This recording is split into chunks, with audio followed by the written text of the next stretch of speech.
Bienvenue. Aujourd'hui, on va faire une exploration un peu ciblée. Hmm. On plonge dans un quartier de Tokyo qui surprend souvent Adachi. C'est vrai que c'est loin de certains clichés, hein.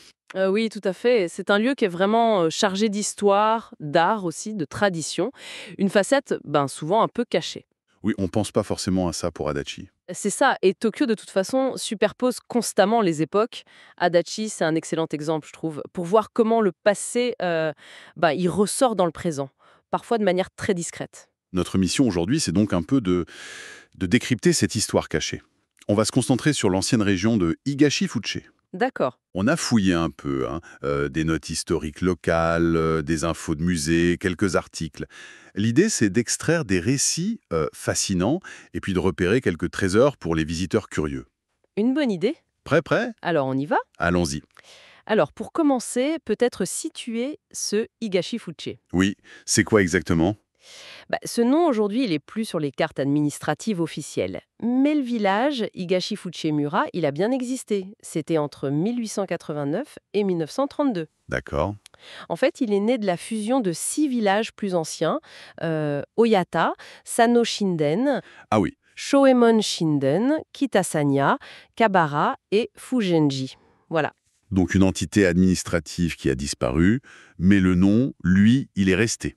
C'est exactement ça. On le retrouve encore aujourd'hui, il est accolé à un jardin public, un pont, même une école primaire. Ces traces, ces noms de lieux, c'est un peu comme des indices, quoi. Ça nous invite à remonter le temps. Et cette remontée, justement, elle nous mène à un premier trésor assez étonnant, je trouve. C'est lié à l'ancienne mairie du village, le Muraille Akuba. Oui, Il y a bien une stèle qui marque son emplacement d'origine, c'est ça? c'est ça.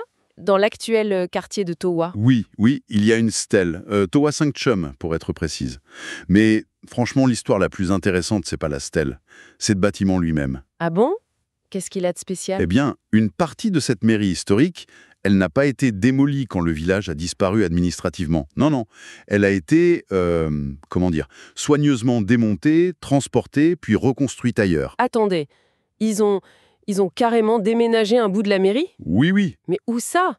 C'est incroyable. Elle est devenue le centre communautaire Sumida Jichikai. C'est dans le quartier de Nakagawa, au 3 Chaume 3. Ah oui. Oui. Du coup, c'est un lien physique super concret, non? Un bâtiment qui servait à administrer le village, aujourd'hui, il sert à la vie associative du quartier. C'est une super illustration de comment une communauté peut littéralement emporter un bout de son passé et lui redonner une fonction. C'est une vraie trouvaille pour qui s'intéresse à l'histoire locale vivante. Tout à fait. Ça montre bien que l'histoire, elle n'est pas juste dans les livres, elle peut être dans les murs, là, autour de nous. Continuons alors. Une autre figure marquante de cette époque de développement, un pionnier, on va vers Sano Shinden, c'est ça, Mhm. un des villages d'origine, développé au tout début de l'ère Edo par Sano Shinzo Tanenobu. C'était un samouraï à la base. Un samouraï qui est devenu une sorte d'entrepreneur agricole. C'était l'époque juste après l'installation du shogunat de Tokugawa à Edo, où on encourageait beaucoup la mise en valeur de nouvelles terres. Ah, d'accord. Et Sano Shinzo, il fait partie de ces troupes, de ces défricheurs qui ont transformé des zones marécageuses, parfois difficiles d'accès, en terres agricoles productives. C'était un travail de titan à l'époque. Il fallait drainer, aménager. J'imagine. Et sur le site où il vivait, aujourd'hui, on trouve quelque chose qui semble à l'opposé de cette idée de conquête de la nature, non? Exactement. C'est ça qui est intéressant.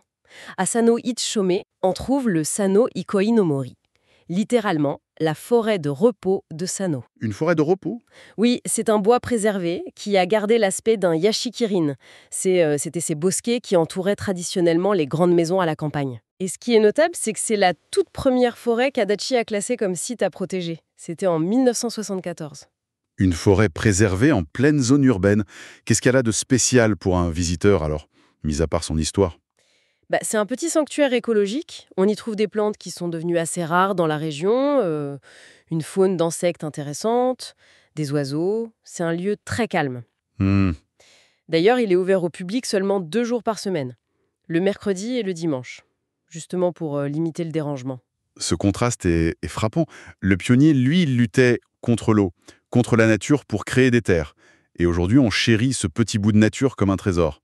C'est une évolution très révélatrice, je trouve, de notre rapport à l'environnement. Ce qui était vu comme sauvage, quelque chose à maîtriser, est devenu précieux à conserver. Un autre pionnier nous amène vers une histoire qui mélange développement et spiritualité. C'est Asada Choemon. Oui, Il a développé Shoemon Shinden. Ça correspond à peu près à l'actuel Nakagawa 1 à 3 Chaumes, vers le début du XVIIe siècle.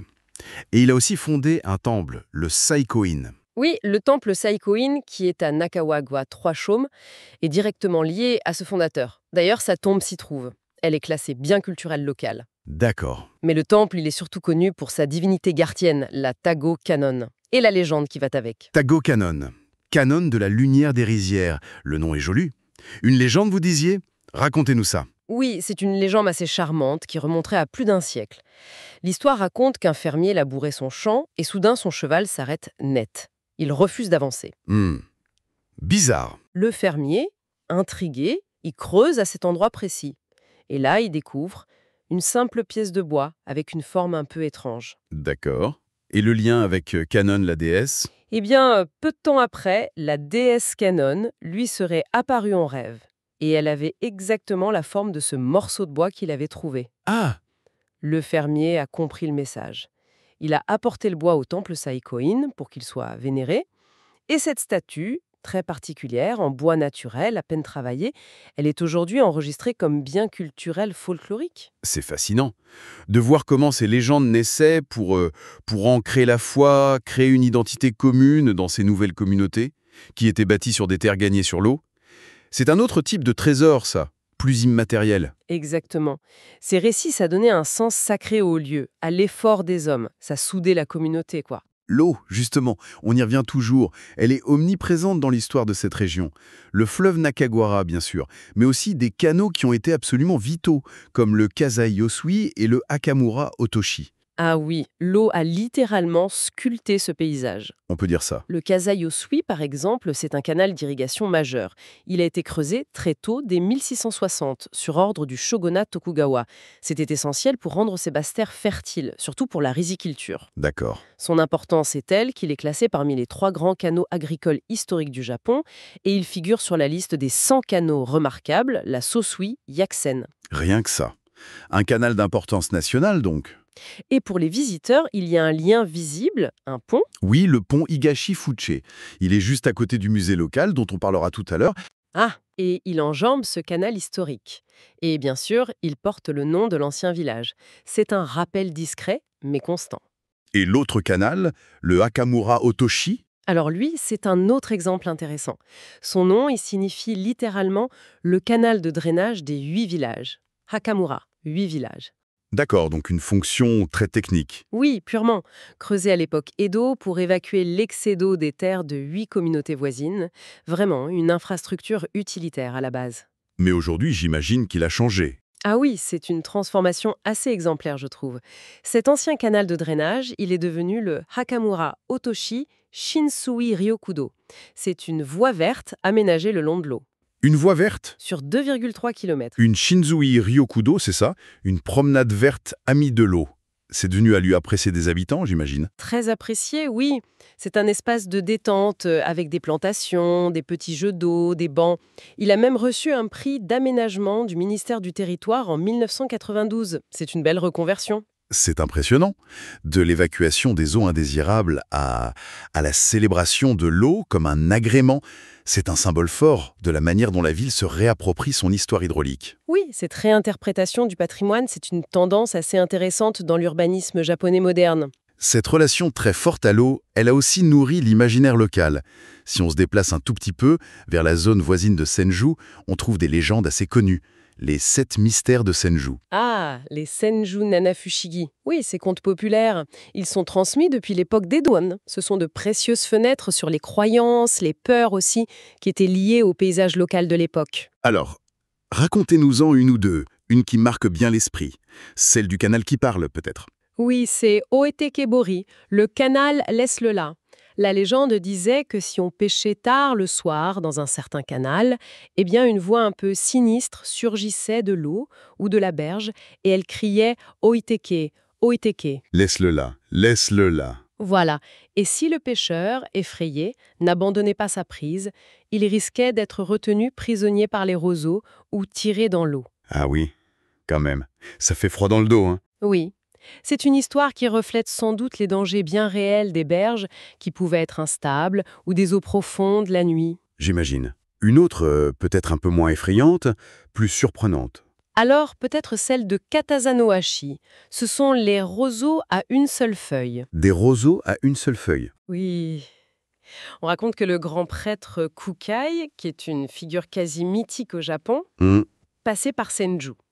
Et les roseaux qui poussaient au bord de la rivière l'Arakawa, ou la Sumida, ça dépend des versions, eh bien, ils auraient été tellement impressionnés par sa sainteté qu'ils se seraient inclinés respectueusement. d'accord. Et depuis ce jour, ils ne feraient pousser leurs feuilles que d'un seul côté de la tige, en signe de respect continu. C'est poétique. Ces histoires montrent vraiment à quel point chaque élément du paysage, un canal, une rivière, des roseaux, pouvait être chargé de sens, de surnaturel pour les habitants d'autrefois. Ça anime les lieux, d'une présence invisible. Exactement. Elle tissait un lien très profond entre la communauté et son environnement. C'était important. Pour ceux qui voudraient approfondir l'histoire, mais de manière plus factuelle, disons, il y a un lieu ressource essentiel à Adachi, c'est le musée local, le Kyodo Akubutsukan. Oui, tout à fait. Il est situé dans le quartier d'Oyata et c'est vraiment le point de départ idéal pour comprendre l'évolution de l'arrondissement, de la préhistoire à nos jours, en passant par l'archéologie, le folklore, l'histoire industrielle. C'est très complet. Et le musée n'est pas seul, il y a un jardin aussi, hein. Oui, c'est ça, le Hidashipshi Teien. C'est un jardin japonais qui est juste à côté. Il a été conçu dans un style assez naturaliste par un paysagiste connu, Ogata Kenzo. C'est une promenade agréable, avec une atmosphère un peu sauvageonne, on pourrait dire. C'est différent des jardins très manucurés qu'on voit parfois. D'accord. Il y a aussi un pavillon de thé, le Rinente, qu'on peut parfois louer pour des cérémonies ou des événements. Donc, un ensemble intéressant pour une visite, mais attention, information pratique importante, il semble y avoir une petite incertitude concernant l'ouverture actuelle du musée. C'est ça. C'est exact. J'ai vu des sources qui indiquaient une fermeture pour rénovation jusqu'en mars 2025. Bon, comme nous sommes maintenant après cette date, l'information est peut-être dépassée ou alors la réouverture a été retardée. Difficile à dire. D'accord. Donc, le conseil est simple, mais essentiel, hein. Avant de prévoir une visite, il faut absolument vérifier sur le site web officiel du musée local d'Adachi pour être sûr de son statut actuel. Oui, Parce qu'une fermeture, ça affecterait probablement aussi l'accès au jardin et au pavillon de thé. Mieux vaut être prévenu. oui, c'est une sage précaution. Ce musée, d'ailleurs, c'est aussi le gardien de mémoire un peu plus mélancolique, celle d'un patrimoine local qui a disparu. Ah oui. Vous pensez à des exemples précis? Oui, je pense notamment à une histoire qui est peu connue, mais que je trouve fascinante. C'est celle des fraises Fukuba. Des fraises Fukuba.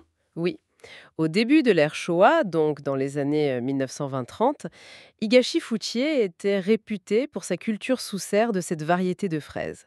Une variété de luxe, considérée comme l'ancêtre de beaucoup de variétés japonaises modernes. Des fraises de luxe cultivées à Adachi. Absolument. Elles étaient tellement prisées qu'elles se vendaient à prix d'or dans les grands magasins de Ginza. Et elles étaient même servies à la table impériale. Incroyable. C'était une vraie fierté locale. Mais voilà, l'urbanisation rapide, après l'intégration à Tokyo en 1932, a eu raison de cette culture qui était très exigeante. Ça a disparu vers 1935. Le musée en conserve le souvenir, notamment avec des maquettes. L'histoire d'une excellence locale balayée par l'expansion de la ville. C'est un peu triste. Y a-t-il d'autres exemples de ce type? Oui, dans un autre domaine, l'artisanat, celui des tuiles Onigawara. Les tuiles décoratives. C'est ça. Adachi avait une argile locale de très bonne qualité, l'arakida, et ça a permis le développement d'une industrie tuilière importante, et ce depuis l'époque Edo. Les Onigawara, ce sont ces tuiles très ornées, souvent en forme de démons protecteurs, qu'on voit au bout des faîtages des toits traditionnels. Un savoir-faire ancestral. Très important.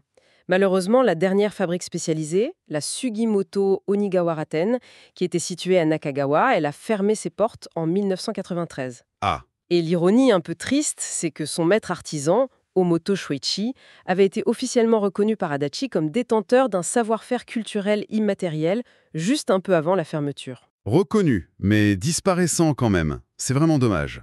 Ces deux exemples, les fraises et les tuiles, ça nous rappelle la fragilité de certains patrimoines face aux mutations économiques, urbaines. Ce sont des histoires importantes que le musée aide à ne pas oublier. Heureusement, tout n'a pas disparu. Les sources qu'on a consultées évoquent aussi une vie artistique et culturelle assez riche dans la région, par le passé. Oui, c'est vrai. Le musée conserve des œuvres ou des traces qui sont liées à de grands noms de la peinture de l'époque Edo. Des gens comme Tani Buncho ou Sakayo Itsu. Ah oui, quand même. Oui, il y avait aussi des artistes locaux reconnus et puis une pratique amateur assez vivace. On trouve des mentions de shogakai. C'était des réunions où les gens se retrouvaient pour peindre, calligraphier ensemble. Sympa. On peut même peut-être mentionner un événement un peu haut en couleur, comme la bataille de saké de Senju de 1815. Ah oui, la Senju Sakegassen. C'était une sorte de grand concours de dégustation, c'est ça, qui avait attiré des artistes, des lettresses célèbres d'Edo chez un riche habitant du coin. Ça montre bien qu'Adachi, c'était pas juste une zone agricole, c'était aussi un lieu d'échange culturel. Exactement.